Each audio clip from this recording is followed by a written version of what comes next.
Hello दोस्तों, UPSC ज्ञान दैनी में आप सभी का स्वागत और अभिनंदन है। मैं नेहा प्रयागराज से। जैसा कि संविधान की अगली क्लास होगी, हम लोगों ने कल प्रस्तावना तक देखा था। प्रस्तावना में जो कठिन शब्द या जो महत्वपूर्ण शब्द थे उनकी व्याख्या सहित भी मैंने देखा था। तो उसके आगे आज हम लोग बात करेंगे। और जो लोग शाम की क्लास लाइव क्लास ली जाती है शाम 8 बजे, जो लोग अभी तक नहीं जुड़ रहे हैं उनसे मैं गुजारिश करूँगी कि वो क्लास ज़रूर अटेंड करें। आप लोग आपके आने वाले एग्ज़ाम के लिए काफ़ी महत्वपूर्ण साबित हो सकती है, क्योंकि वहाँ पर ओरल प्रश्न आपके पूछे जाते हैं, आपको उनके उत्तर देने रहते हैं बस। और वहाँ पर हम ऑप्शन भी देते हैं आपके सामने, लेकिन आपको मतलब आधे 1 घंटे के अंदर 60 से 70 क्वेश्चन 50 क्वेश्चन प्लस ही होते हैं रोज़। तो आप लोग उसे ज्वाइन करिए और इन्जॉय करिए। तो आज हम लोग बात करेंगे संविधान के कुछ स्रोत हैं कि संविधान में जो शब्द कहाँ से लिए गए, कैसे लिए गए। इसको बताने के बाद फिर हम भाग 1 शुरू कर देंगे। ये चीज़ें आपको संविधान पढ़ने से पहले ज़रूर पता होनी चाहिए। तो चलिए देखते हैं। आप हेडिंग डाल लीजिएगा संविधान के स्रोत, या आप संविधान के मुख्य स्रोत डाल सकते हैं या संविधान के स्रोत। ठीक है, संविधान के स्रोत है। ठीक है, यहाँ पर आपके लिख लीजिएगा संविधान के स्रोत। ठीक है, या संविधान स्रोत। ठीक, तो सबसे पहले हम बात करें भारत सरकार या भारत सरकार अधिनियम 1935। भारत सरकार अधिनियम 1935 की हम बात करेंगे। जब मैंने लास्ट टाइम आपको 1935 बताया था, उसमें एक छोटी सी मिस्टेक हो गई थी। मैं वहाँ पर इस भारत सरकार अधिनियम से आपके जो आर्टिकल 395 प्लस है, अभी तो 400 प्लस हो गए हैं, 425 प्लस माने जाते हैं, लेकिन आपके अनुच्छेद अभी 300 मेन अनुच्छेद 395 ही माने जाते हैं। तो ये जो आर्टिकल आपके हैं 1935 से 321 लिए गए। ठीक है ना, वहाँ पर मैं सिर्फ 21 बताई थी, 3 छूट गया था, तो उसको आप लोग सुधार भी कर लीजिएगा जो लोग नोट कर रहे हैं। यहाँ से 10 अनुसूचियाँ ली गई थी। क्या ली गई थी? 10 अनुसूचियाँ ली गई थी। वर्तमान में आपकी कितनी अनुसूचियाँ हैं? तो वर्तमान में आपके 12 अनुसूचियाँ हैं। कितनी है? 12 अनुसूचियाँ। ठीक है ना, तो यहाँ पर आगे फिर आपकी जो संघीय विधायिका है यहीं से ली गई थी। कहाँ से ली गई थी? 1935 से संघीय विधायिका। क्या लिया गया था? यहाँ से संघीय विधायिका लिया गया था आपका। ठीक है, तो आप इसे नोट कर लेंगे। संघीय विधायिका को किस सदन के नाम से जाना? तो काउंसिल ऑफ स्टेट, या इसे ऊपरी सदन कहा जाता है। काउंसिल ऑफ स्टेट आप यहाँ पर लिख लीजिए, काउंसिल ऑफ स्टेट, या इसे क्या है, ऊपरी सदन के नाम से जाना जाता है। ऊपरी सदन किसे जाना जाता है? तो काउंसिल ऑफ स्टेट या संघीय विधायिका। संघीय विधायिका मतलब दिल्ली वाली, जो आपके पीएम चलाते हैं ना, वो संघ की है। तो और मतलब संघ की तो विधायिका, संघीय विधायिका। और फिर संघीय विधानसभा जो आपका निचला होता है, संघीय विधानसभा। ठीक है, तो इसे क्या कहेंगे? निचला सदन कहते हैं। क्या कहते हैं? निचला सदन कहते हैं। ठीक है, इतनी आपको मोटी मोटी बातें क्या पता होना चाहिए। 1935 के भारत सरकार 1935 से इतनी बातें ली गई। फिर आगे कहा गया है शक्तियों का विभाजन, यहीं से 1935 से ही लिया गया था। शक्तियों का विभाजन आपको मैंने वहां भी बताया था कि शक्तियों का विभाजन यहाँ से शुरू हो गया था 1935 से। शक्तियों का विभाजन मतलब केंद्र और प्रांतों के बीच, केंद्र और प्रांतों के बीच में। ठीक है, केंद्र और प्रांतों के बीच में शुरू हो गया था। इसमें जो वो सूचियां थी, जैसे समवर्ती सूची, संघ सूची, तो यहीं से लिया गया। संघ सूची, राज्य सूची, समवर्ती सूची। आपकी कौन सी? समवर्ती सूची। इसके विषय भी मैं पीछे आपको बता चुकी हूँ, आप वहां से नोट कर लें। और फिर आगे फिर भी इसको बताया जाए, विभाजित किया गया था। ठीक है, आगे हम बात करेंगे। ये आपके इतने 1935 से लिए गए थे मोटे मोटे। आगे हम बात करते हैं कि ब्रिटेन से क्या क्या लिया गया। जल्दी से इनको लिख लीजिए आप लोग, ये यहाँ से प्रश्न अक्सर पूछे जाते हैं। आप लोग इन चीजों को कि संघीय कार्यपालिका कहाँ से ली गई, तो आपके 1935 से ली गई थी। अब लिखेंगे ब्रिटेन से, तो ब्रिटेन से हम लोग क्या क्या लिए हैं तो वो बात जानेंगे। क्या क्या लिखे हैं? तो संसदीय शासन प्रणाली, जो आपकी संसदीय शासन प्रणाली है, संसदीय शासन प्रणाली, ये आपकी कहाँ से ली गई? ब्रिटेन से ली गई। कहाँ से ली गई? ब्रिटेन से ली गई है। एकल नागरिकता, आपकी एकल नागरिकता कहाँ से ली गई है? ब्रिटेन से ली गई। एकल नागरिकता, अपने देश में कैसी नागरिकता है तो आप क्या बताएंगे? एकल नागरिकता है। अमेरिका में कैसी? तो दोहरी नागरिकता, वहाँ राज्य की नागरिकता और केंद्र की नागरिकता अलग अलग है। ठीक है, यहाँ से ये प्रश्न इंपॉर्टेंट है, मैंने इसलिए गोला कर दिया है आपको। और है विधि का शासन, आपका जो विधि का शासन है ये यहीं से लिया गया था। कहाँ से? इतनी बातें आप मोटी मोटी ब्रिटेन से याद कर लेंगे। ब्रिटेन से क्या क्या लिया गया है? तो संसदीय शासन प्रणाली, आपकी एकल नागरिकता, आपका विधि का शासन कहाँ से लिया गया? ब्रिटेन से लिया गया है। आगे बात करते हैं हम लोग यूएसए से क्या क्या लिया गया है। कहाँ से? यूएसए से क्या क्या लिया गया है, तो यहाँ से हम लोग जानेंगे क्या यूएसए से। सबसे पहले तो आप लिखेंगे यहाँ पर मूल अधिकार लिए गए हैं। क्या लिए गए हैं? आपके मूल अधिकार लिए गए हैं। सबसे बड़ा अक्सर प्रश्न पूछा जाता है आपका कि मूल अधिकार कहाँ से लिए गए हैं, मौलिक कर्तव्य कहाँ से लिए गए हैं। मूल अधिकार हो गया आपका न्यायिक पुनरावलोकन हो गई, न्यायिक पुनरावलोकन कहाँ से लिया गया? आपके अमेरिका से लिया गया, ये भी इंपॉर्टेंट है आपके लिए। उसके बाद कहा गया है पुनरावलोकन का सिद्धांत लिया गया है। फिर उपराष्ट्रपति का पद, उपराष्ट्रपति का पद कहाँ से लिया गया? आपके अमेरिका से ही लिया गया है। ये इंपॉर्टेंट है, अमेरिका वाले जितने भी हैं उपराष्ट्रपति। राष्ट्रपति राष्ट्रपति राष्ट्रपति पर महाभियोग, क्या महाभियोग कहाँ से लिया गया?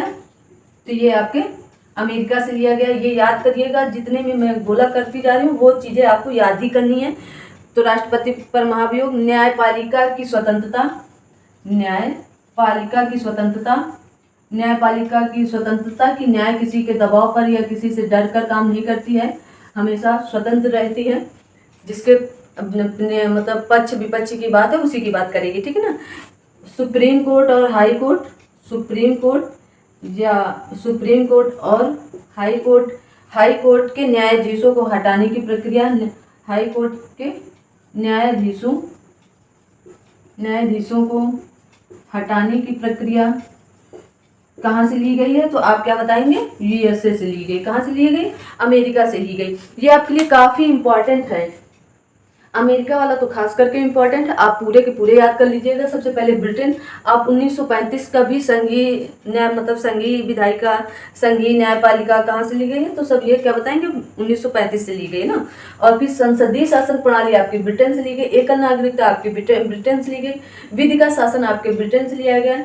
आपके अमेरिका से या यूएसए से क्या कहेंगे? मूल अधिकार, न्यायिक पुनरावलोकन, उपराष्ट्रपति का पद जो है, राष्ट्रपति पर जो महाभियोग अनुच्छेद 61 के अंतर्गत लगाया जाता है, न्यायपालिका की स्वतंत्रता, उसके बाद सुप्रीम कोर्ट और हाई कोर्ट के न्यायाधीशों की हटाने की प्रक्रिया जो है वो कहाँ से ली गई? यहाँ पे यूएसए से ली गई है। इतनी बात आपको मोटी मोटी पता होनी चाहिए। बहुत मैं डिटेल बहुत चीज़ें ली गई, लेकिन इतना आपको, इतने में ही प्रश्न आप फंसा लेंगे, कोई भी एग्जाम हो, ठीक है, किसी भी लेवल का एग्जाम हो, आप इतने में प्रश्न फंसा लेंगे। आगे बात करते हैं हम लोग कनाडा की। किसकी बात करते हैं? कनाडा की बात करते हैं। कनाडा से आपका क्या क्या लिया गया है? तो सबसे पहले केंद्र की अवशिष्ट शक्तियां क्या ली गई? केंद्र की अवशिष्ट शक्तियां ली गई आपकी कहाँ से? कनाडा से ली गई हैं। केंद्र की अवशिष्ट शक्तियां, अक्सर पूछा जाता है प्रश्न कि केंद्र की अवशिष्ट शक्तियां किस देश से ली गई? तो आप क्या बताएंगे? कनाडा से ली गई, ठीक है ना। नियुक्ति केंद्र और राज्य के राज्यपालों की, किसके? राज्य के राज्यपालों की नियुक्ति जो है, राज्य के राज्यपालों की नियुक्ति कहाँ से ली गई है? तो आप क्या बताएंगे? कनाडा से ली गई, ठीक है। केंद्र और राज्य नियुक्ति, केंद्र और राज्य के राज्यपालों और सुप्रीम कोर्ट के जो सलाहकार होते हैं या क्षेत्राधिकार, संघात्मक व्यवस्था आदि। सुप्रीम कोर्ट के क्या होंगे? सलाहकार होंगे। तो सुप्रीम कोर्ट के जो सलाहकार होते हैं उन्हें भी कहाँ से लिया गया है? आपके कनाडा से लिया गया, ठीक है। उसके बाद इसमें कहा जा रहा है क्षेत्राधिकार, जो आप क्षेत्राधिकार बढ़ाते हैं। संघात्मक व्यवस्था मोस्ट इंपॉर्टेंट पॉइंट है। संघात्मक व्यवस्था कहाँ से ली गई है? आपकी कनाडा से ली गई, ठीक है। क्षेत्राधिकार भी आप लिख सकते हैं। क्षेत्राधिकार आपका कहाँ से लिया जाता है? क्षेत्राधिकार तो आप कनाडा से बताएंगे, ठीक है। फिर उसके बाद दक्षिण अफ्रीका मतलब साउथ अफ्रीका, आप लिख लीजिएगा। दक्षिण अफ्रीका से क्या क्या लिया गया है? ठीक है, दक्षिण अफ्रीका से क्या क्या लिया गया है? तो दक्षिण अफ्रीका तो सबसे बड़ा संविधान संशोधन जो अनुच्छेद 368 के अंतर्गत आता है। संविधान संशोधन प्रक्रिया किसके अंतर्गत आता है? 368 के अंतर्गत आता है। आर्टिकल 368 के अंतर्गत आता है, ठीक। कहाँ से लिया गया? दक्षिण अफ्रीका से लिया गया। ये याद कैसे करेंगे? जब दक्षिण अफ्रीका मैच खेलती है, अगर वो हार जाती तो बहुत ही जल्दी वो संशोधन कर देती है। जब हार जाती तो बहुत जल्दी ये क्या करती है? संशोधन करती है। आगे लिखेंगे आप आयरलैंड से क्या क्या लिया गया है। ये मोस्ट इंपॉर्टेंट पॉइंट है कि आयरलैंड से क्या क्या लिया गया है। तो सबसे पहले तो आप राज्य के नीति निर्देशक तत्व क्या लिखेंगे, नीति निर्देशक तत्व, जिन्हें आप क्या कहते हैं, डीपीएसपी बोलते हैं। ठीक है, डीपीएसपी आपके कहाँ से लिए गए, आयरलैंड से लिए गए। कहाँ से लिए गए, आयरलैंड। राष्ट्रपति के निर्वाचन, राष्ट्रपति के निर्वाचन, राष्ट्रपति के निर्वाचन पद्धति कहाँ से ली गई है, आयरलैंड से ली गई है। राष्ट्रपति का महाभियोग कहाँ से लिया गया था आपका, तो यूएसए से लिया गया था। ठीक है ना, दोनों चीजें याद रखेंगे, अलग अलग है। राष्ट्रपति द्वारा राज्यसभा में मनोनीत सदस्य कहाँ से लिए जाते हैं, तो आपके आयरलैंड से। राष्ट्रपति द्वारा राज्यसभा में, पूरा लिख लीजिएगा, राज्यसभा में मनोनीत सदस्य कहाँ से लिए जाते हैं, तो आप क्या बताएंगे, आयरलैंड से लिए जाते हैं। कहाँ से लिए जाते हैं, आयरलैंड से लिए जाते हैं। ठीक है, अगला देखते हैं हम लोग। इतना पॉइंट आपको याद होना चाहिए। एक बार मैं रिवीजन करा दूंगी आपको जल्दी से, ताकि आपको कोई भी पॉइंट मिस ना हो। फ्रांस से क्या क्या लिया गया है, जल्दी से लिख लेंगे इसे। स्वतंत्रता क्या ली गई, आपकी स्वतंत्रता ली गई है। फिर उसके बाद समानता तथा बंधुता, समानता तथा बंधुता। बंधुता शब्द जब आया था तो मैंने बताया था बंधुता आपका कहाँ से लिया गया, फ्रांस से लिया गया। ठीक है ना। जर्मनी से क्या क्या लिया गया है, जर्मनी से आप देख लेंगे, आपातकाल के दौरान मूल अधिकार का स्थगन आदि। आपातकाल के दौरान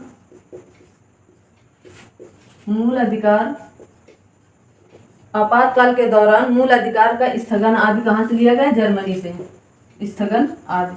अब आप कमेंट करके बताएंगे कि आपातकाल के दौरान कौन से अनुच्छेद नहीं हटाए जा सकते हैं। ठीक है, सोवियत संघ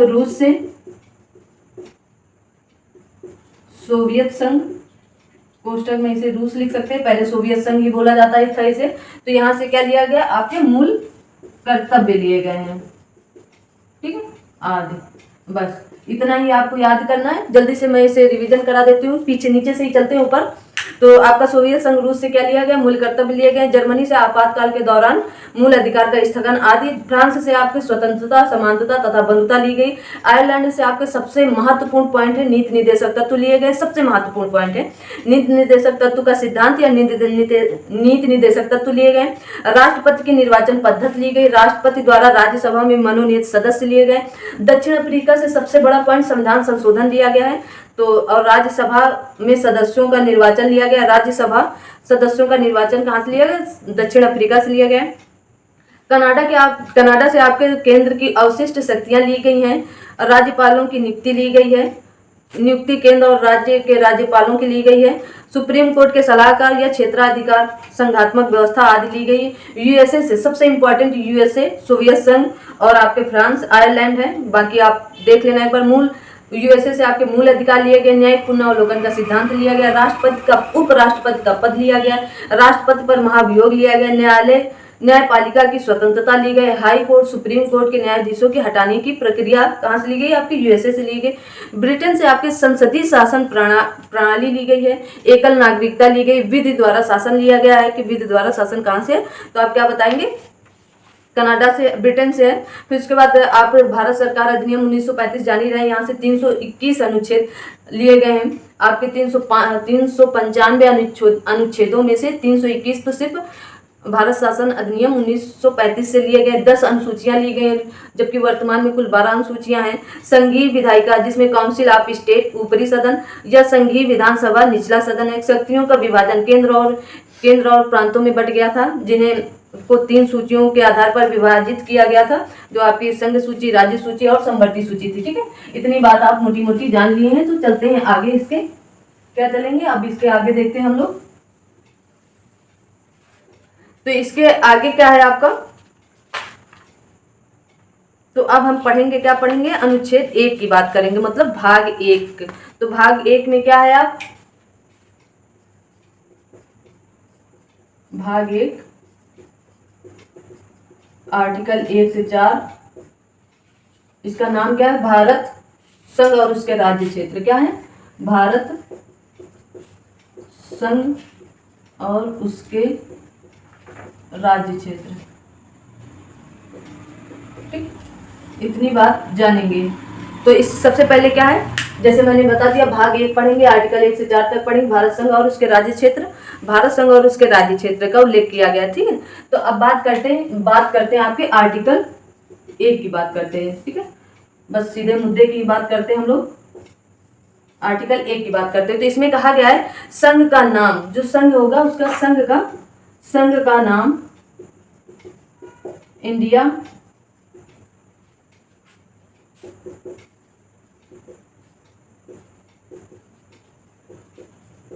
क्या है, इंडिया दैट इज भारत, तथा राज्य क्षेत्र का उल्लेख किया गया, तथा राज्य क्षेत्र का उल्लेख किया गया है। क्या किया गया, राज्य क्षेत्र का उल्लेख किया गया। इसमें भारत को राज्यों का संघ घोषित किया गया है। भारत को क्या कहा गया है, मान लीजिए ये आपका भारत है, भारत को राज्यों का संघ घोषित किया गया। क्या किया, भारत को राज्यों का संघ घोषित किया गया है, संघ घोषित किया गया है, ठीक है। इतनी बात कही गई आपके आर्टिकल 1 में, ठीक है। और थोड़ा सा जल्दी लिखेंगे, अब मैं मुंह से बोल ही रही हूँ, फिर भी मैं कुछ ना कुछ लिख दे रही हूँ आप लोगों के लिए, ताकि क्लास बहुत ज्यादा लंबी ना हो, आप लोगों को भी आराम रहे पढ़ने में। आर्टिकल 2 में कहा गया संसद को 2 तरह की शक्तियां प्रदान है। इसमें क्या कहा गया, संसद को 2 तरह की शक्तियां प्रदान है। क्या प्रदान है, शक्तियां प्रदान है। तो आप डैश देंगे कि कौन सी 2 प्रकार की शक्तियां। तो पहली शक्ति है, पहली क्या है, नए राज्यों का गठित करने की शक्ति, नए राज्यों का गठित करने की शक्ति, ठीक है। जैसे कोई नया राज्य है तो उसे गठित करने की शक्ति किसके पास है, संसद के पास है। किस अनुच्छेद के अंतर्गत, अनुच्छेद 2 के अंतर्गत है। ये प्रश्न अक्सर पूछा जाता है। ये और अनुच्छेद 3 काफी आपके लिए इंपॉर्टेंट होगा। दूसरी इसलिए इंपॉर्टेंट होगा क्योंकि काफी कंफ्यूजन है दोनों में, ठीक है। दूसरी, नए राज्यों अथवा क्षेत्रों को भारतीय संघ में शामिल करने की शक्ति है। नए राज्यों अथवा क्षेत्रों को भारत में शामिल करने की शक्ति होगी। क्या होगी, शक्ति होगी। ये किसमें बात कही गई, आपके अनुच्छेद 2 के अंतर्गत कही गई। पहली बात ये कही गई है कि नए राज्यों का गठित करने की शक्ति किसके पास, अभी शक्ति दी गई है, नए राज्यों को गठित करने की शक्ति संसद के पास होगी, अनुच्छेद 2 के अंतर्गत या आर्टिकल 2 के अंतर्गत। दूसरी बात इसमें यह कही गई है अनुच्छेद 2 के अंतर्गत ही कि नए राज्यों अथवा क्षेत्रों को भारत में शामिल करने की शक्ति किसके पास होगी, संसद के पास होगी, ठीक है। तो अगला देखते हैं, इतनी बात आपको समझ में आ गई होगी। अगली बात देखते हैं हम लोग, यह अनुच्छेद 2 की बात हो गई। तो अब देखते हैं क्या, आर्टिकल 3। आर्टिकल 3 देखते हैं आपका, जहां बोला जाए अनुच्छेद 2 इंपॉर्टेंट है, आर्टिकल आपका 3 मतलब 3 इंपॉर्टेंट है। संसद को नए राज्य क्षेत्र के निर्माण और वर्तमान राज्यों के क्षेत्र सीमा और नाम परिवर्तन की शक्ति संसद के पास होती है। क्या बात कही गई इसमें, जैसे आप लिखेंगे, इसमें क्या लिखेंगे, इसमें आप लिखेंगे कि संसद को नए राज्यों, संसद को नए राज्य क्षेत्र के निर्माण और वर्तमान राज्यों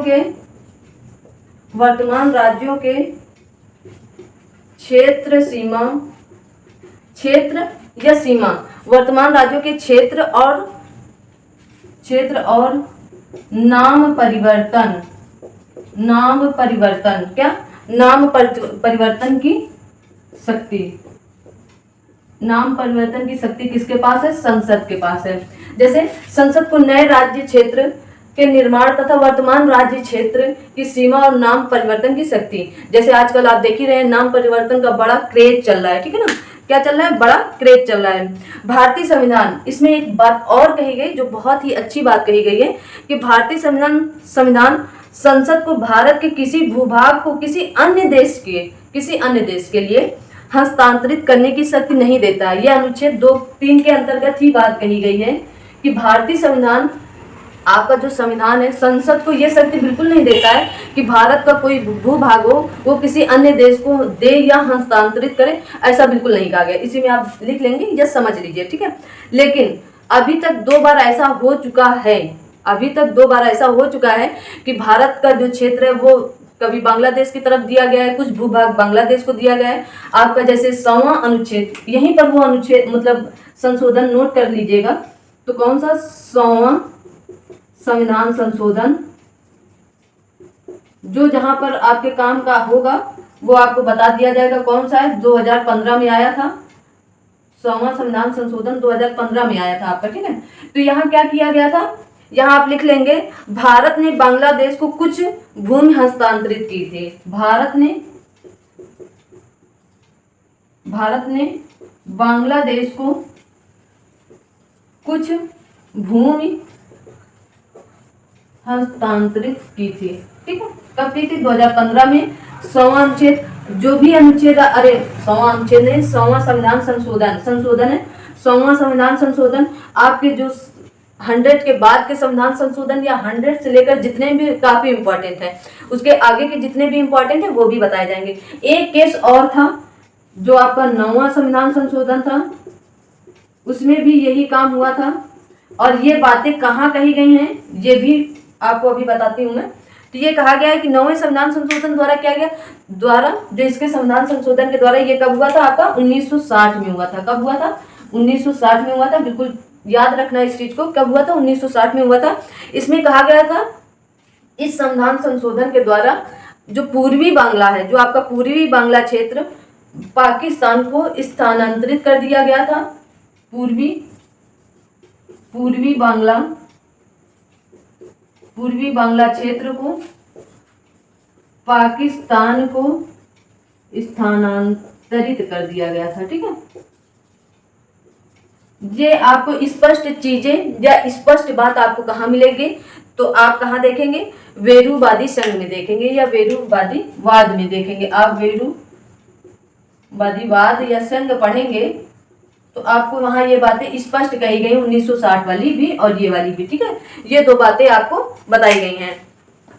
अगला देखेंगे, जैसे मैंने अनुच्छेद आपको बता दिया कि अनुच्छेद क्या करेंगे आप, अनुच्छेद 2 और अनुच्छेद 3 आपके लिए काफी इंपॉर्टेंट है। मैं अनुच्छेद 2 और अनुच्छेद 3 एक बार आपको फिर से बता देती हूँ कि अनुच्छेद 2 में कहा गया है कि संसद को 2 तरह की शक्तियां प्रदान की जाती हैं। अनुच्छेद 2 के अंतर्गत ये बात कही गई आपकी। प्रथम, नए राज्यों को गठित करने की शक्ति होगी। सिर्फ अभी शक्ति दी जा रही कि नए राज्यों को गठित करने की शक्ति होगी। दूसरी बात ये कही जाती है, नए राज्यों अथवा क्षेत्रों को भारतीय संघ में शामिल करने की शक्ति होगी। कैसे शामिल करने की? जैसे आपका जूनागढ़ हो गया, हैदराबाद हो गया, ये सब कहाँ शामिल हुए? भारत में। तो इन्हें शामिल करने की शक्ति किसके पास होगी? संसद के पास होगी। अनुच्छेद 3 यहाँ पर कहा गया है, संसद को नए राज्यों के निर्माण और वर्तमान राज्यों के क्षेत्र, सीमा, नाम परिवर्तन की शक्ति दी गई। किसको दी गई? संसद को। अनुच्छेद 3 के अंतर्गत कही गई कि नए राज्यों का निर्माण ये करेंगी। जैसे उत्तराखंड का निर्माण कब हुआ था, तो आप बताएंगे 2 जून 2000 नहीं, उत्तराखंड का निर्माण आपके 9 नवंबर 2000 को हुआ था, ठीक है। 9 नवंबर 2000 को हुआ था। 2 जून 2014 को आपका तेलंगाना हुआ था, ठीक है ना। तो इस तरह शक्ति दी गई है। क्या दी गई? शक्तियां दी गई हैं। और संविधान इनको एक और स्पष्ट करता है। संविधान क्या स्पष्ट करता है? भारतीय संविधान संसद को भारत के किसी भूभाग को किसी अन्य देश को हस्तांतरित करने की शक्ति नहीं देता है। लेकिन 2 ऐसे आपके अपवाद हैं जो हस्तांतरित या स्थानांतरित किए गए, ठीक है ना। इतना आप याद करके रखेंगे। नोट, एक छोटा सा नोट लिख लीजिएगा।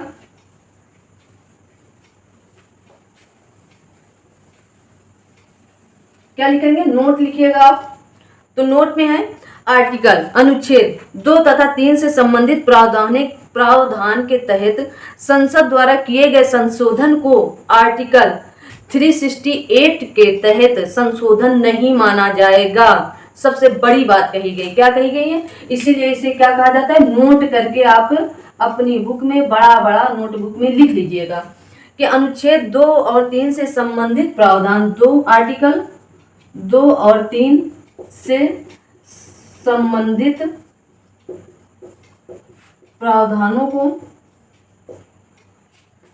प्रावधानों के तहत संसद को, क्या, संसद को या संसद द्वारा किए गए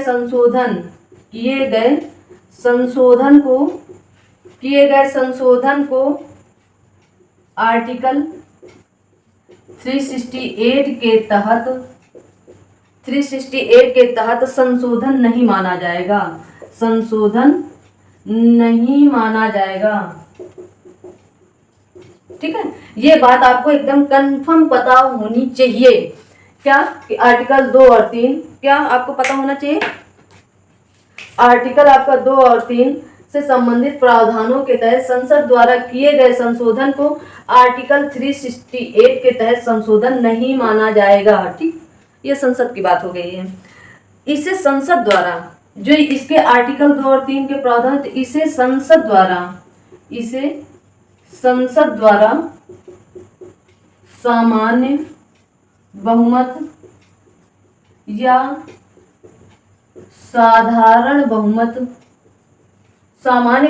साधारण बहुमत से संशोधित किया जाएगा। क्या क्या से संशोधित किया जाएगा।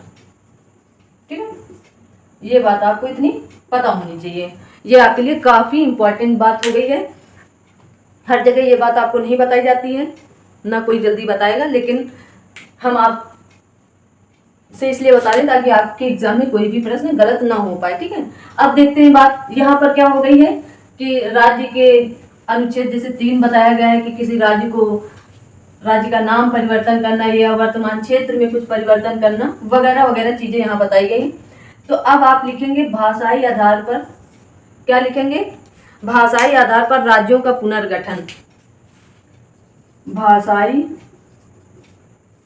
आधार पर राज्यों का पुनर्गठन। ये बात यहाँ क्यों बताई जा रही, शायद अभी आपको पता चल जाएगा। तो सबसे पहले भाषाई आधार के राज्यों का पुनर्गठन किसके द्वारा आता है, एस.के. धर आयोग। क्या है, एस.के. धर आयोग। इसकी डेट बाय डेट आप याद रखेंगे। अभी इसको मैं बताऊंगी कि डेट बाय डेट क्यों याद रखनी है, क्योंकि ये मिलान करने के लिए कभी कभी पूछ लिए जाते हैं। आपके एस.के. धर या आपकी JVP समिति, आपके फजल अली आयोग जो है, तो उसके द्वारा पूछ लिया जाता है मिलान करने के लिए। ठीक है, तो जून 1948 को ये आयोग गठित हुआ था आपका। तो इसमें बात कही गई है, इसने भाषाई आधार की बजाय, भाषाई आधार को इसने जोर नहीं दिया कि एक राज्य एक भाषा हो, ऐसा बिल्कुल इसने नहीं कहा। जैसे महात्मा गांधी जी भी चाहते थे कि एक राज्य एक भाषा के आधार पर राज्य हो, तो इन्होंने नहीं चाहा। इसने क्या कहा, इसने भाषाई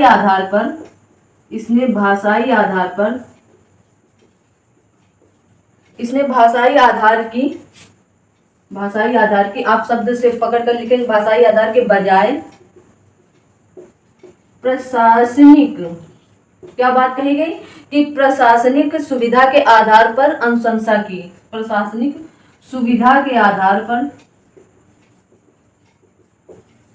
अनुशंसा की। ठीक है, अनुशंसा की। दूसरी आपकी आयोग जो आती है वो है JVP समिति। कौन सी आती है, JVP समिति। तो ये कब आती है, तो आप लिखेंगे दिसंबर 1948 में। इसीलिए बोल रहे हैं कि इनको डेट बाय डेट याद करेंगे। आप JVP समिति का फुल फॉर्म बताएंगे कमेंट बॉक्स में। आप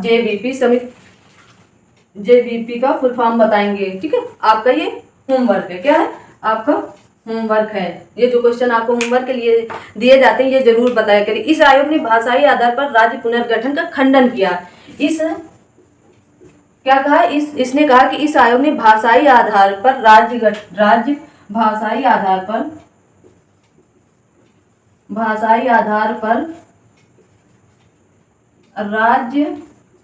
पुनर्गठन का खंडन किया, मतलब साथ नहीं दिया। क्या किया, खंडन किया। इन्होंने साथ नहीं दिया कि भाषाई आधार पर राज्य होने चाहिए, बिल्कुल नहीं कहा। फिर इनसे पहले कुछ बात जान लेते हैं, फिर उसके बाद क्या पढ़ेंगे, तीसरी समिति पढ़ेंगे। जो आपके लिए बहुत इंपॉर्टेंट है। तो परंतु तीसरी समिति पढ़ने से पहले आप एक बात जान लेंगे तो आपको तीसरी समिति बहुत अच्छे से समझ में आएगी, ठीक है ना। तो तीसरी समिति क्या है, तीसरी समिति अभी नहीं बताएंगे, जो आपके फजल अली आयोग है तो उसको रोकते हैं, उसके पहले कुछ चर्चा करते हैं, फिर तीसरी समिति बताते हैं। तो वर्ष 1953 में पोट्टी श्री रामल्लू क्या थे, तेलुगु भाषा अलग राज्य की मांग को लेकर भूख हड़ताल किए थे। क्या किए थे, तेलुगु भाषा को लेकर अलग, कि हमें अलग करिए तेलुगु भाषा से, जैसे आंध्र प्रदेश फिर राज्य बना भी था पहला। तो इन्होंने लगभग 56 दिन की भूख हड़ताल की थी। कितने दिन की, 56 दिन की, 56 डेज की इन्होंने भूख हड़ताल की। और फिर इनकी क्या हो गई, भूख हड़ताल में ही मृत्यु हो गई। क्या हो गई, मृत्यु हो गई। मृत्यु के फलस्वरूप फैली जो अराजकता इतनी ज्यादा फैल चुकी थी कि सरकार को भाषाई आधार पर पहले राज्य के गठन के लिए विवश होना पड़ा। भाई अब जैसे हम कोई हड़ताल करके बैठे हैं तो अंग्रेज बहुत चालाक थे, क्या थे, चालाक थे। जैसे आपके महात्मा गांधी जी हड़ताल करके बैठते थे तो उनको कुछ न कुछ लालीपाप देके उठवा देते थे तुरंत वहां से। जानते थे कि अगर ये हड़ताल पे बैठे रहेंगे तो नुकसान है, किसके लिए, अंग्रेजों के लिए। लेकिन यहाँ पर भारत सरकार नहीं समझ पाई थी। वो सोची कि चलो मांग कर रहे हैं, अभी थोड़े दिन बाद ये उठ जाएंगे, चले जाएंगे, जब भाषाई आधार पर राज्य का गठन होगा ही नहीं। तो 1953 में भाषाई आधार पर पहले राज्य का गठन होता है, जो आपका आंध्र प्रदेश हुआ है। लेकिन जो पोट्टी श्री रामल्लू जी थे, इनकी मृत्यु हो जाती है। तो वो उसने घी का काम किया, आग में घी का काम क्या कर दिया, उनकी मृत्यु ने कर दिया। जब वो उनकी मृत्यु हो गई हड़ताल के बाद, तो जाहिर सी बात है सरकार को वहां पर एक्शन लेना पड़ा तुरंत। फिर वो चाहे मृत्यु छोटी हो, मृत्यु तो किसी की छोटी होती नहीं, मृत्यु होती है। अब मृत्यु हो जाने के कारण सरकार को वहां पर तुरंत एक्शन लेना पड़ा। तो सरकार को वहां पर क्या होना पड़ा, विवश होकर उसने, सरकार ने वहां पर भाषाई आधार पर पहले राज्य का गठन किया, जो आपका आंध्र प्रदेश था, ठीक है ना। क्या था, आंध्र प्रदेश था। अब हम बात करते हैं, इतनी बात जानने के बाद हम बात करेंगे किसकी, फजल अली आयोग की। ये बहुत ही इंपॉर्टेंट है, इसलिए यहाँ पर ये रोक के रखा गया है। जैसे आपका क्या लिखेंगे, तीसरी आपकी थी फजल अली आयोग। क्या है, फजल अली आयोग है, जो आपकी 1953 में आई थी। कब आई थी, आपकी 1953 में आई थी। तो इस आयोग के अध्यक्ष तो फजल अली ही जी थे, इसीलिए इसे फजल अली आयोग कहा जाता है। पहले जान लें इसके अन्य सदस्य कौन थे, अन्य सदस्य इसमें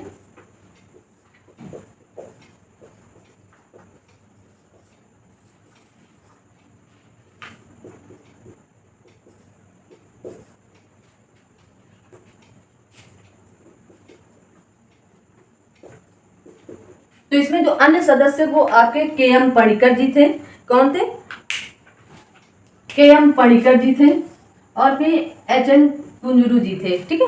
तो ये आपको याद होने चाहिए। इसके ये बहुत इंपॉर्टेंट है, क्यों इंपॉर्टेंट है, क्योंकि ये भी पहले आपकी जैसे जेवीपी समिति थी, या आपके जैसे भाषाई आधार एस.के. धर आयोग था, ये उसी पर कार्य कर रही थी। लेकिन तब तक इसकी रिपोर्ट कब आई, इसकी रिपोर्ट वर्ष 1955 में आई। तो इसने क्या किया, अपना फैसला बदल दिया। क्या किया, क्योंकि ये 1955 में आई और आपका पहला भाषाई आधार पर राज्य भी 1953 में ही बन गया था, आंध्र प्रदेश। तो इसने तब तो इसका क्या केवल गठन हुआ था। फिर इसकी रिपोर्ट कब आती है, 1955 में आती है। तो इसकी जब रिपोर्ट आती है तो ये आयोग क्या कहता है, ये कहता है अपनी रिपोर्ट में इस आयोग ने एक राज्य एक भाषा के सिद्धांत को अस्वीकार करते हुए भाषाई आधार पर राज्य पुनर्गठन की अनुशंसा की। ठीक, एक राज्य एक भाषा के आधार पर नहीं, इन्होंने कहा कि भाषाई आधार पर राज्य पुनर्गठन की अनुशंसा की। कौन, 1955 में जब इनकी रिपोर्ट आई तो फजल अली आयोग जी क्या कहते हैं कि 1955 में आयोग एक राज्य एक भाषा के सिद्धांत को अस्वीकार कर दिया। क्या किया, एक राज्य एक भाषा को अस्वीकार कर दिया, ठीक है, और भाषाई आधार पर राज्य पुनर्गठन की अनुशंसा की। ठीक, क्या की, अनुशंसा की, पुनर्गठन की अनुशंसा की, ठीक है। तो ये इसलिए ये आयोग बहुत इंपॉर्टेंट है। इसके अन्य सदस्य अक्सर पूछे जाते रहते हैं एग्जाम में आपके, आरओ के लिए, तो ये एकदम इंपॉर्टेंट है, तो ये जान लीजिए आप लोग, ठीक है। आंध्र प्रदेश भाषा के आधार पर गठित होने वाला पहला राज्य बन गया था आपका। अब जैसे आंध्र प्रदेश बना, आपका कौन सा राज्य बना था? आंध्र प्रदेश क्या बना था? आंध्र प्रदेश बना आपका 1953 में। 1953 आंध्र प्रदेश के बाद क्या बनता है? महाराष्ट्र बनता है आपका। महाराष्ट्र के बाद गुजरात बनता है आपका, गुजरात बनता है। तो इस तरह ये राज्य आपको याद होने चाहिए। फिर उसके बाद यहाँ बात कही गई है, बस 2-3 मतलब कुछ पॉइंट रह गए हैं, 2-3 पॉइंट उतने बता देते हैं। और ये जो आपके राज्यों का गठन है आंध्र प्रदेश से लेकर तेलंगाना तक, तो अभी वर्तमान में जैसे 28 और 8 केंद्र 28 राज्य और 8 केंद्र शासित प्रदेश हैं। तो इनके विषय में मैंने सोच रखा है कि क्या करना है आपको। अभी जब क्लास देंगे तो यहीं पर आपको लगा दिया जाएगा कि आंध्र प्रदेश कब बना, फिर उसके बाद महाराष्ट्र कब बना, फिर उसके बाद गुजरात बनता है आपका, ठीक है। फिर क्या बनता है आपका? गुजरात बनता है। फिर आपके गुजरात के बाद नागालैंड बनता है आपका, ठीक, नागालैंड बनता है आपका। नागालैंड के बाद आपका हरियाणा बनता है, हरियाणा बनता है। हरियाणा के बाद आपका हिमाचल प्रदेश बनता है, हिमाचल प्रदेश बनता है। इनको मैं आपको एक पेपर लगा दूंगी, इसके लिए आप टेंशन फ्री रहिए। इनके आगे उसमें ईयर भी लिखे रहेंगे, ठीक है ना। तो हरियाणा बनता है। हरियाणा के बाद यहाँ पर मेघालय, मेघालय, त्रिपुरा, त्रिपुरा, मणिपुर, ये तीनों एक साथ 1972 में बनते हैं, ठीक है, एक साथ 1972 में बनते हैं। इसी तरह सिक्किम है। तो इनकी मैंने जैसे कहा कि इनका मैं आपको पेज दे दूंगी, तो यहाँ लिखाने का कोई मतलब नहीं, इसलिए मैं इनको नहीं लिखा रही हूँ। और लेकिन इनको याद करना आपको, लास्ट वाले जरूर याद करना है, 26, 27, 28, 29, ठीक है। क्या याद करना है? 26 याद करना है आपको, 27 याद करना है, 28 याद करना है, 29 याद करना है। तो 29 तो आपका तेलंगाना हो गया है, ठीक। 29 क्या हो जाता है आपका? तेलंगाना हो जाता है। फिर यहाँ पर छत्तीसगढ़ हो जाता है, यहाँ पर उत्तराखंड हो जाता है आपका, और यहाँ पर झारखंड हो जाता है। क्या हो जाता है? झारखंड। ये 4 आपको याद होने चाहिए, लास्ट वाले एकदम इम्पोर्टेंट है। फिर ये अभी जैसे वर्तमान में 28 राज्य हैं, तो जो आपका जम्मू कश्मीर राज्य था वो केंद्र शासित प्रदेश बन गया, इसलिए 8 बचे हैं। और क्या जम्मू कश्मीर को 2 भागों में बांट दिया गया, लद्दाख और जम्मू कश्मीर, तो 2 केंद्र शासित प्रदेश बन गए। पहले 7 केंद्र शासित प्रदेश से, वर्तमान में 8 हैं। तो जम्मू कश्मीर और लद्दाख को मिलाकर 9 हो गए थे, परंतु दमन और दीव और नागरा, वो जो आपकी हवेली है, उसको मिलाकर 1 कर दिया गया था। तो इसलिए 9 में 1 घट जाता है, तो कितने बचते हैं आपके? 8 बचते हैं। फिर आपके जो एक रिपोर्ट है नवंबर 1954 की, कब की है? नवंबर 1954 की। जान लीजिएगा कि फ्रांसीसी सरकार द्वारा, फ्रांसीसी इंपॉर्टेंट है इसलिए, फ्रांसीसी सरकार द्वारा आपके कुछ राज्य स्वतंत्र होने, भारत स्वतंत्र होने के बाद भी यहाँ पर शासन चल रहा था। जैसे इसका शासन चल रहा था 1954 तक, किसका? फ्रांसीसियों का शासन चल रहा था। तो फ्रांसीसी सरकार द्वारा क्या किया गया? पांडिचेरी, आपकी पांडिचेरी थी, पांडिचेरी थी, यनम था आपका, यनम था, और चंद्रनगर था आपका, चंद्रनगर था आपका, और कराईकल था, कराईकल था आपका। पांडिचेरी, यनम, चंद्रनगर और कराईकल था, ठीक है ना। कराईकल बस्तियों को भारत सरकार को सौंप दिया। क्या किया? इन बस्तियों को भारत सरकार को सौंप दिया। कौन सौंप दिया? फ्रांसीसी सौंप दिए, ठीक है ना। फ्रांसीसी क्या किए? सौंप दिए। ये सारे जो क्षेत्र थे, आपकी बस्तियां थी, इनको सौंप दिए। और इन सारी बस्तियों को मिलाकर क्या बना? पांडिचेरी बना दिया गया। इन सारी बस्तियों को मिलाकर क्या बना दिया गया? पांडिचेरी बना दिया गया। इसीलिए पांडिचेरी में कराईकल आता है, यनम आता है, और आपका एक और इनका क्षेत्र है वो भी आता है, ठीक है ना। राज्य का गठन किया गया, तो पांडिचेरी संघ राज्य का गठन इन सबको मिलाकर बना दिया गया। अगला है आपका कि 1961 में आपके जो पुर्तगाली थे, क्या थे? 18 दिसंबर 1961 को जो आपके पुर्तगाली थे, तो भारत सरकार द्वारा पुर्तगालियों पर क्या हुई? भारत सरकार द्वारा, ये पॉइंट आपके लिए इंपॉर्टेंट है इसलिए बताया जा रहा है, भारत सरकार द्वारा पुर्तगालियों पुर्तगालियों पर सैनिक कार्यवाही हुई। क्या हुई? सैनिक कार्यवाही हुई। तो इन्होंने क्या किया, ये भी कुछ लेकर बैठे थे। क्या लेकर बैठे थे? सैनिक कार्यवाही करके या सैनिक कार्यवाही हुई करके गोवा को छीना गया। किसको? गोवा को वहां से निकाला गया है। गोवा दमन द्वीप आपका हो जाता है, दमन व द्वीप, ठीक है, दमन द्वीप भारत संघ में मिला लिया गया। कहाँ मिलाया गया? भारत संघ में मिला लिया गया, ठीक है। क्या किया गया? 1961 का ये मामला था और फ्रांसिसियो वाला 1954 का मामला था, ठीक है। ये 2 पॉइंट आपके लिए इंपॉर्टेंट है। इस तरह आपके 28 राज्य और 8 केंद्र शासित प्रदेश बनते हैं। अगला है, बस ये लास्ट पॉइंट आपके सामने प्रस्तुत होने जा रहा है, फिर उसके बाद क्लास ओवर, फिर आपकी क्लास अगली होगी। तो उसमें आप देखेंगे राज्य पुनर्गठन अधिनियम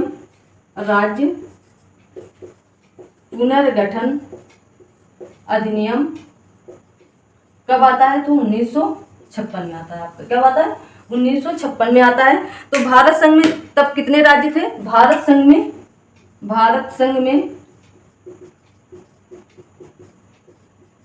14 राज्य और 6 केंद्र शासित प्रदेश थे आपके। क्या थे? 6 केंद्र शासित प्रदेश थे आपके, ठीक है। 6 केंद्र शासित प्रदेश थे। भारत संघ में क्षेत्रीय परिषद की स्थापना की गई थी। कब? 1956 में भारत राज्य पुनर्गठन आयोग के अंतर्गत किया गया था। भारत संघ में क्षेत्रीय परिषद का गठन किया गया था। ये इंपॉर्टेंट पॉइंट है, ठीक है। ये इंपॉर्टेंट पॉइंट है, बाकी तो ये तो सभी लोग जानते हैं, ये आप लगभग सब लोग जानते हैं कि सबसे पहले 14 राज्य और 6 केंद्र शासित प्रदेश थे, लेकिन ये कुछ ही लोग जानते हैं, तो इसको आप जान लीजिएगा, ठीक है। स्थापना की गई किसकी? परिषदों की क्षेत्रीय परिषद का गठन या स्थापना की गई है। भारत में कुल कितने क्षेत्रीय परिषद है? तो भारत में 5 क्षेत्रीय परिषद हैं। कितनी? 5 क्षेत्रीय परिषद है, ठीक है। भारत में कुल कितनी क्षेत्रीय परिषद? 5 क्षेत्रीय परिषद है। इनके अध्यक्ष कौन होते हैं? इनके अध्यक्ष आप बताएंगे तो केंद्र के गृह मंत्री या केंद्रीय गृह मंत्री होते हैं। जैसे वर्तमान में आपके कौन मंत्री हैं केंद्रीय गृह मंत्री? तो अमित जी हैं, ठीक है ना, अमित शाह जी हैं। आप ऐसे लिख लीजिए, अमित शाह जी हैं अभी वर्तमान में। तो ये क्या है? केंद्रीय गृह मंत्री हैं। और ये भारत जो आपके क्षेत्रीय परिषद है, इनके क्या होते हैं? अध्यक्ष होते हैं। क्षेत्रीय परिषद एक वैधानिक है, वैधानिक भारत क्षेत्रीय परिषद आपकी क्या है? क्षेत्रीय परिषद वैधानिक है, संवैधानिक नहीं है। आप पुस्तक में लिख दीजिए, संवैधानिक नहीं है, ठीक है। अगला है कि कौन कौन सी क्षेत्रीय परिषद हैं, मतलब 5 हैं, तो आप लोग लगभग जान ही रहे होंगे 5 कौन कौन सी हैं। इतनी बात आप मेरे साथ साथ मैं उम्मीद करती हूँ कि आप लोग लिखते चल रहे होंगे, आप नोट्स बनाते रहेंगे तो आपके लिए बेहतर होगा, क्योंकि क्लासें आपको क्रम वाइज से दी जा रही हैं, ठीक है ना। तो आपकी कितनी क्षेत्रीय परिषद है? 5 हैं। क्या है? 5 क्षेत्रीय परिषद हैं। तो आप लिखेंगे पहले उत्तरी क्षेत्रीय परिषद, उत्तरी क्षेत्रीय परिषद, फिर दक्षिणी क्षेत्रीय परिषद।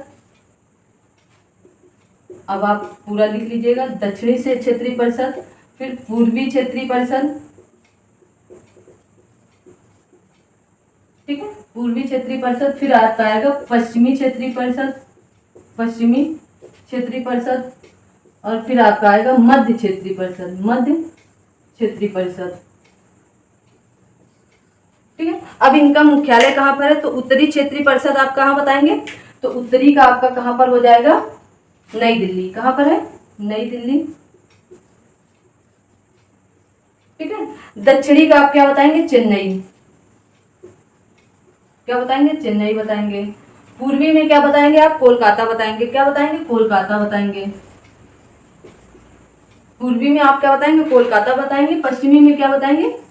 मुंबई बताएंगे। आप क्या बताएंगे? मुंबई। मध्य में अपना प्रयागराज। हम किसी से पीछे नहीं है, ठीक है, हम अब किसी से पीछे नहीं है। तो इस तरह की आपकी क्या है, ये क्लास है, मतलब आपके लिए बेस्ट से बेस्ट कंटेंट देने का पूरा प्रोग्राम किया जाता है कि आपको सारी बातें समझ में आए। क्षेत्रीय परिषद किसके अंतर्गत आती है? तो राज्य पुनर्गठन आयोग 1956 में जो आता है उसके अंतर्गत आती है। इसके तहत कितने राज्य? 14 राज्य और आपके क्षेत्रीय परिषद की स्थापना की गई है। और भारत में कुल 5 क्षेत्रीय परिषद हैं, जिसके अध्यक्ष गृह मंत्री जी होते हैं, जो वर्तमान में अमित शाह जी हैं। क्षेत्रीय परिषद एक वैधानिक नहीं, मतलब वैधानिक है, संवैधानिक नहीं है। और क्षेत्रीय परिषद कौन कौन से हैं तो आपके सामने ये बोर्ड में लिखी है। उत्तरी, दक्षिणी, पूर्वी, पश्चिमी, मध्य क्षेत्र परिषद। नई दिल्ली उत्तरी, दक्षिणी की चेन्नई, पूर्वी की कोलकाता, पश्चिमी की मुंबई और मध्य क्षेत्रीय परिषद की आपकी क्या है, प्रयागराज है। ठीक है, ये मुख्यालय है कि कहाँ कहाँ पर है। तो आशा करती हूँ आपको सारी चीज़ें अच्छी लग रही होंगी, आपको अच्छा कंटेंट दिया जा रहा है। आप लोग, मैं रोज़ ये बात बिल्कुल नहीं कहती हूँ, मुझे खुद भी ये बात कहना बिल्कुल नहीं अच्छा लगता है कि आप लोग वीडियो को शेयर करते रहिए, लाइक, कमेंट और सब्सक्राइब करते रहिएगा। ज़्यादा से ज़्यादा लोगों तक वीडियो को पहुंचाइए। जिन्हें इन वीडियो की ज़रूरत है उन तक तो आप लोग ज़रूर पहुंचाएं। अगर आपके आस-पास पड़ोस में कोई भी पढ़ने वाला बच्चा या बच्ची है तो उन तक ये बातें पहुँचाएँ कि यहाँ पर आपको जो भी बताया जाता है अच्छा और बेस्ट बताने का प्रयास किया जाता है। ठीक है, तो आज की क्लास यहीं तक रखते हैं। तो मिलते हैं हम लोग बहुत ही जल्द अगली क्लास में। तब तक के लिए जय हिंद और जय भारत। शुभ रात्रि आप सभी को।